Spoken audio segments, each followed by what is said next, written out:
अस्सलामुअलैकुम dear students, welcome back. इस lecture में हम प्रोपोर्शन से रिलेटेड कुछ थ्योरम्स को डिस्कस करेंगे।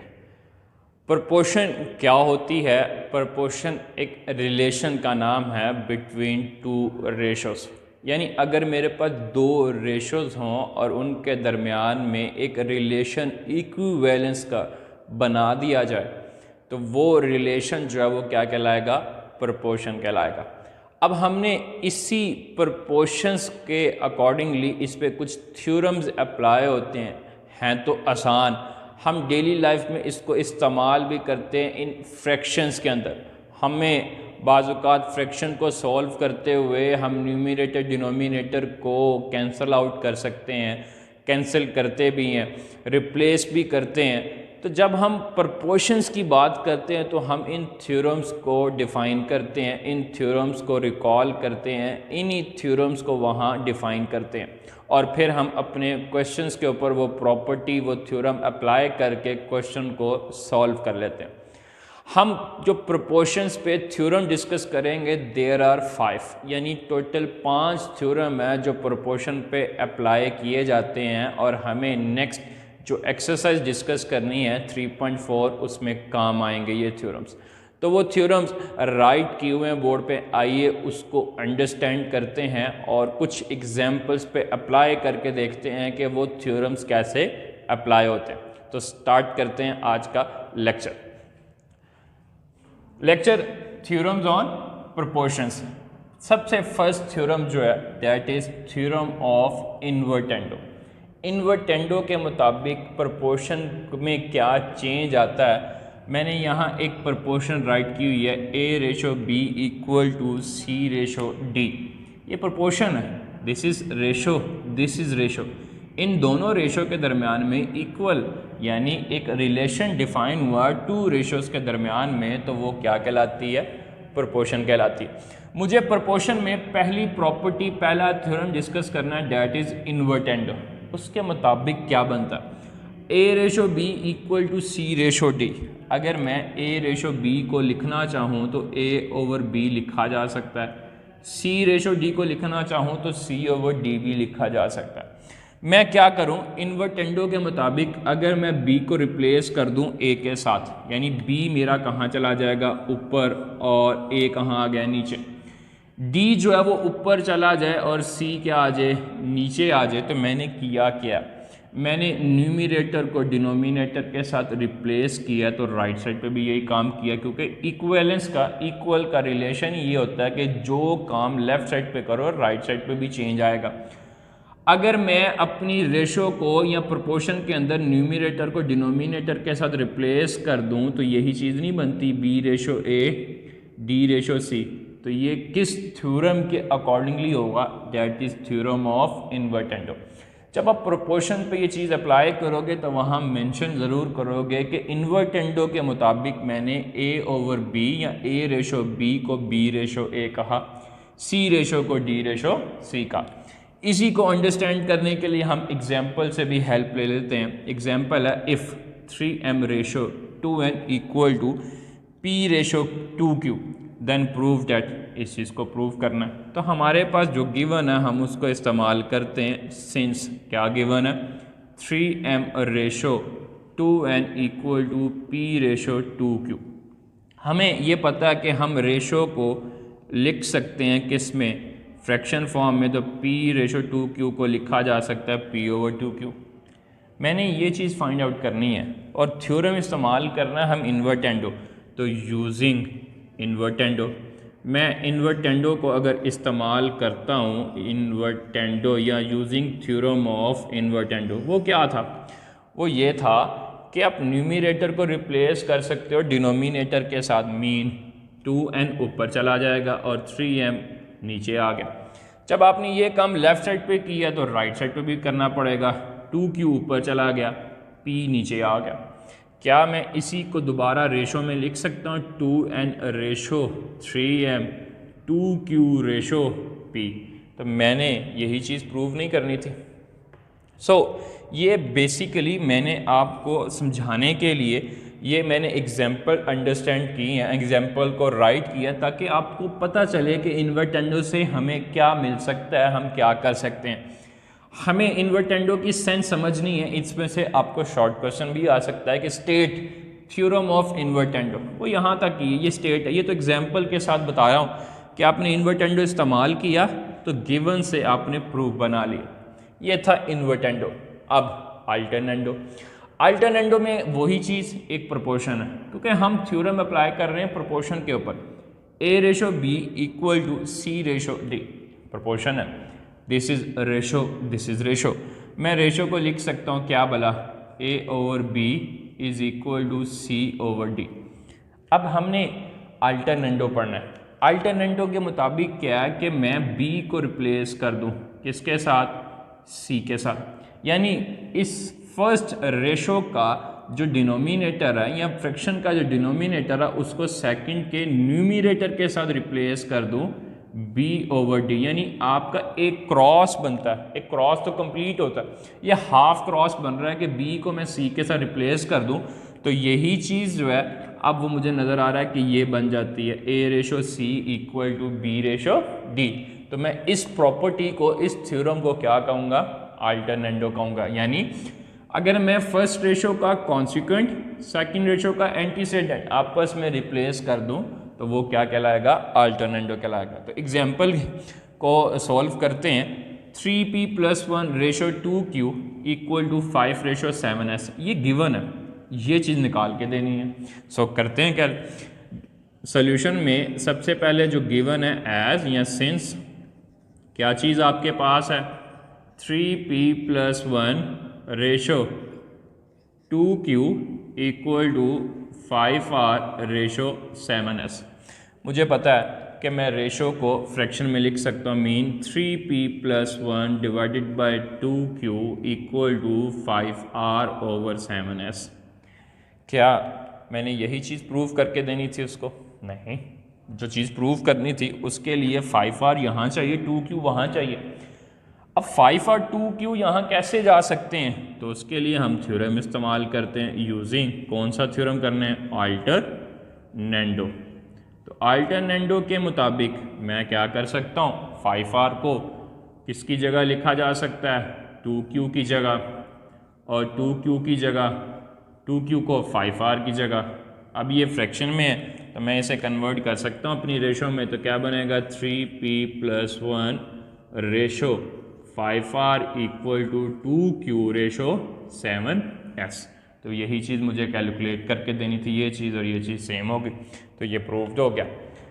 अब हम नेक्स्ट थ्योरम पे जाते हैं, थ्योरम ऑफ कंपोनेंडो। ये theorem of componendo and fourth theorem of dividendo क्या कहता है, if A/B equal to C/D then, क्या चीज़ देन, यानी कंपोनेंडो के मुताबिक क्या हो सकता है कि आप या तो सेकंड टर्म को फर्स्ट में ऐड कर दें या फर्स्ट टर्म को सेकंड टर्म में ऐड कर दें। तो क्या बनता है, A + B/B या फिर C + D/D। ये तो एक बात है, यानी आप इससे ये बात भी लिख सकते हो, ये बात भी लिख सकते हो, क्या, A/A + B। मतलब फर्स्ट में चेंज नहीं किया हमने, A और B को प्लस पहले कर लें, यानी आप न्यूमरेटर में कर लें या डिनोमिनेटर में कर लें, सेंस एक ही रहेगी। तो ये था थ्योरम ऑफ कंपोनेंडो। डिविडेंडो में क्या, डिविडेंडो में भी यही चीज़ है, वहाँ A/B इक्वल टू C/D, यहाँ आपने प्लस किया, यहाँ क्या कर देंगे, माइनस कर देंगे। इसके लिए हम एग्जाम्पल से हेल्प लेते हैं। If m + 3 equal to p/q - 2 then ये चीज़ आपने कैलकुलेट करनी है। तो सोल्यूशन में हम अपनी गिवन से स्टार्ट करते हैं, सिंस क्या राइट किया हुआ या मेरे पास क्या चीज़ लिखी हुई है, m + 3 इक्वल टू p/q - 2। सो क्या बनेगा, हम रेशो को लिख सकते हैं किसमें, फ्रैक्शन में, यानी m + 3/n p divided by q - 2। अब हमने इस्तेमाल सीखना है किसका, कंपोनेंडो का। तो उसके मुताबिक हमने क्या कहा था, हमने कहा था कि जो न्यूमरेटर है इसके अंदर डिनोमिनेटर को प्लस किया जा सकता है, यानी m + 3 + n। यानी मैंने डिनोमिनेटर को न्यूमरेटर में प्लस किया, डिनोमिनेटर में कुछ नहीं करना। अगर डिनोमिनेटर में करना फिर न्यूमरेटर में कुछ नहीं करना, यही तो दो चीज़ें लिखी हुई हैं, या न्यूमरेटर में या डिनोमिनेटर में, लेकिन किसी एक में, दोनों में कर सकते हैं बट एक वक्त में एक। सो इक्वल टू ये क्या बनेगा, p, ये डिनोमिनेटर है, ये ऊपर क्या हो गया प्लस, और नीचे क्या रहेगा, ये एज इट इज़ रहेगा। सो मैं इसको n को अगर पहले लिखना चाहूँ तो लिख सकता हूँ m plus n plus 3 divided by n, यहाँ से p plus q minus 2 as it is, q minus 2 भी एज इट इज़। अब इसको रेशो में लिखें तो m प्लस n प्लस 3 और ratio n, p plus q minus 2 ratio q minus 2। तो यही चीज़ प्रूव नहीं करनी थी, प्रूव हो गया। अब कंपोनेंटों के बाद डिविडेंडों में क्या फ़र्क था, यहाँ प्लस था तो वहाँ क्या था, माइनस है। एग्जाम्पल से उसको अंडरस्टैंड करते हैं। If m plus 1 ratio n minus 2 equal to 2p plus 3 ratio 3q plus 1 then prove that. मैंने ये चीज़ कैलकुलेट करनी है, तो सॉल्यूशन में सिंस से स्टार्ट करेंगे। क्या चीज़ गिवन है, m plus 1 ratio n minus 2 equal to 2p plus 3q plus 1। So किस में लिखेंगे, पहले इसको रेशो में, m plus 1 n minus 2 2p plus 3 नीचे 3q प्लस 1। हम कौन सा थ्योरम इसमें इस्तेमाल करें कि ये मेरी चीज़ प्रूफ बन जाए, तो थ्योरम ऑफ डिविडेंडो। अब डिविडेंडो के मुताबिक क्या था, वो ये था कि आप न्यूमरेटर में यानी आप a के अंदर b को क्या कर दो माइनस, या फिर a को b में से क्या कर दें माइनस कर दें डिनोमिनेटर में। आप दोनों काम कर सकते हैं, लेकिन दोनों में से एक वक्त में एक आएगा। या तो नीचे वाली एग्जांपल को अंडरस्टैंड कर लें या ऊपर वाला। सो अगर मैं डिविडेंडो इस्तेमाल करूंगा तो क्या, m plus 1 as it is, नीचे वाली वैल्यू को ऊपर क्या करना है आपने माइनस करना है। मैंने यहाँ ब्रैकेट लगा ली ताकि आपकी कन्फ्यूजन दूर हो जाए, और नीचे कोई चेंज नहीं करना। Equal to same 2p plus 3 minus करना था क्योंकि डिविडेंडो इस्तेमाल कर रहे हैं, तो यहाँ माइनस इंटू 3q प्लस 1 और नीचे 3q plus 1 as it is. So bracket को ओपन करें, m plus 1 minus n plus 2 हो जाएगा, और नीचे n minus 2 equal to 2p plus 3 minus 3q minus 1 और नीचे 3q प्लस 1। आपको नज़र आ रहा होगा कि 2 और 1 ऐड हो सकते हैं, m minus n plus 3 n minus 2 as it is. यहाँ पे 2p plus 3q plus 3 minus 1 plus 2 हो जाएगा, तो 3q plus 1 as it is. अब मुझे नज़र आ गया कि मैंने जो चीज़ प्रूव करनी थी वो ऑलमोस्ट फाइंड कर लिया। सिर्फ फ़र्क ये है कि ये फ्रैक्शन है, तो हम फ्रैक्शन को रेशो में लिख सकते हैं m minus n plus 3 ratio n minus 2 equal to 2p plus 3q plus 2 ratio 3q plus 1। ये इसी के साथ मैंने अपना ये थ्योरम जो है ये मैंने क्या कर दिया, प्रूव कर दिया। यहाँ माइनस आ रहा था तो इसको चेंज कर लेते हैं, minus 2p minus 3q plus 2 ratio 3q plus 1। तो ये मैंने क्या कर लिया, प्रूव्ड कर दिया। तो ये थे मेरे टोटल 4 थ्योरम्स। एक थ्योरम जो है वो थ्योरम 3 और थ्योरम 4 इसी का मिक्सचर है, और उसको नाम दिया जाता है कंपोनेंडो एंड डिविडेंडो। वो कंपोनेंडो डिविडेंडो है क्या, उसको हम राइट कर देते हैं। उसके लिए यहीं राइट कर देता हूँ। आपके पास जो 5th थ्योरम है, और 5th थ्योरम का नाम क्या है, कंपोनेंडो एंड डिविडेंडो।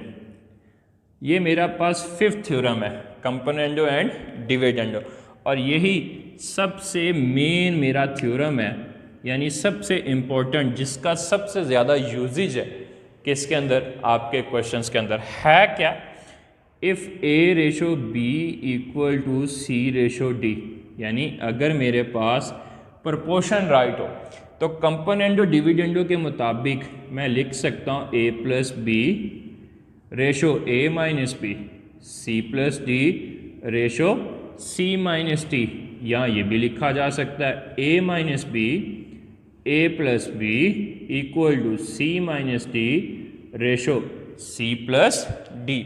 ये मेरा फिफ्थ थ्योरम है कंपोनेंडो डिविडेंडो। इम्पोर्टेंट है, इसकी अंडरस्टैंडिंग हम इंशाल्लाह क्वेश्चंस के अंदर अप्लाई करके ज़्यादा आसानी से समझ सकते हैं। मैं रिपीट कर देता हूँ, a ratio b equal to c ratio d। तो कंपोनेंडो डिविडेंडो का मतलब क्या? मतलब ये है कि जो a टर्म है ये ऊपर, ये a टर्म नीचे एज इट इज। जो नीचे वाली टर्म है b उसको ऊपर प्लस उसको माइनस कर दें तो ये कंपोनेंडो डिविडेंडो। कंपोनेंडो में क्या था? प्लस, डिविडेंडो में क्या था? माइनस। तो कंपोनेंडो डिविडेंडो में क्या हो जाएगा? प्लस भी और माइनस भी। ये था मेरा एक जनरल टॉपिक जो प्रोपोर्शंस के ऊपर थ्योरम हम अप्लाई करते हैं उनके बारे में होगा। ये इसमें से आपका शॉर्ट क्वेश्चन आ सकता है, एक बात आपके MCQs आ सकता है, दूसरी बात ख्याल रखिएगा। अल्लाह हाफिज़।